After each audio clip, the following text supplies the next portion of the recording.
Ralph here, and welcome to True Power Trumpet Fitness on this magnificent Monday here in Connecticut.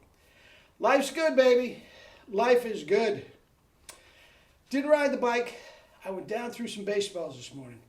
300 swings and 80 throws. I'm not close to topping out at 90 yet, but give me a month, I'll be there. Anyway, you saw the thumbnail. Vacchiano holds court. One of my guys, Dion, love the guy, man. He sends me such cool stuff. Had a thing from the New York City Brass Conference with Vacchiano talking. Anything he has to say is fascinating when it comes to trumpet. He's forgotten more than forget it. Anyway, let me honk a little bit. I have played, but we'll see what we got, and then we'll talk about Vacchiano holding court.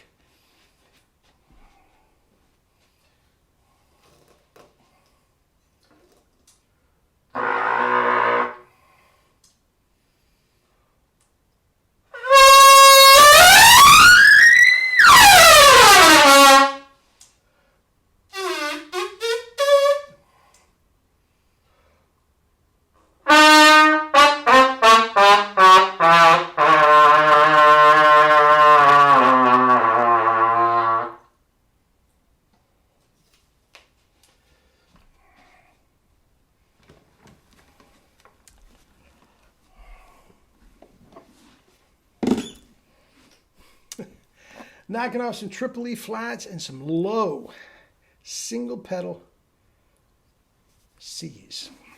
The reason I did that, I do that anyway, but I did that for a reason. First of all, ironically enough, Vacchiano wouldn't care about the high notes. Didn't care one thing about the high notes. I could go up an octave above that, he wouldn't care. He wouldn't care. Salomone, what are you doing? That's another thing. You let me know if my Vacchiano impression is pretty good. I've been doing it for years on this channel now. I'm just wondering what you think about it. But the low notes, fascinated. I told you he couldn't get out a low F sharp. He was just too tight. We've been through that before. But if I were to play that for him, he'd go right up to my dad. Salomone, what the hell are you doing?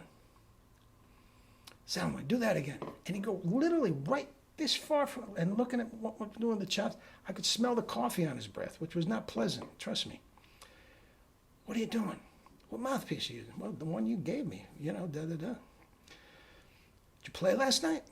I said, yeah, I did a Hasidic job. Took me a long time to warm up this morning. Really?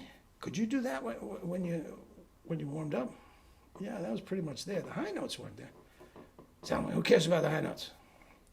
Fascinated with the low notes. Anyway, he does this lecture at the New York City Brass Conference. For my money, it was better than the ITG. It really was. At that time, it was new. 92, not so much. Back in the 70s, I'm not sure what year exactly it started. But New York at the time was just smoking with the Philharmonic, the Met, the ballets. I mean, everybody was working. The studios were absolutely jumping. I mean, the old school Bernie Glow and all that sort of stuff were just making a fortune. And the new guys, Clark Terry was in the studios back then, and the new guys, Faddis, Marvin Stamm, Soloff, Alan Rubin, they were working their ways, and everybody was just filthy rich. Forget Broadway.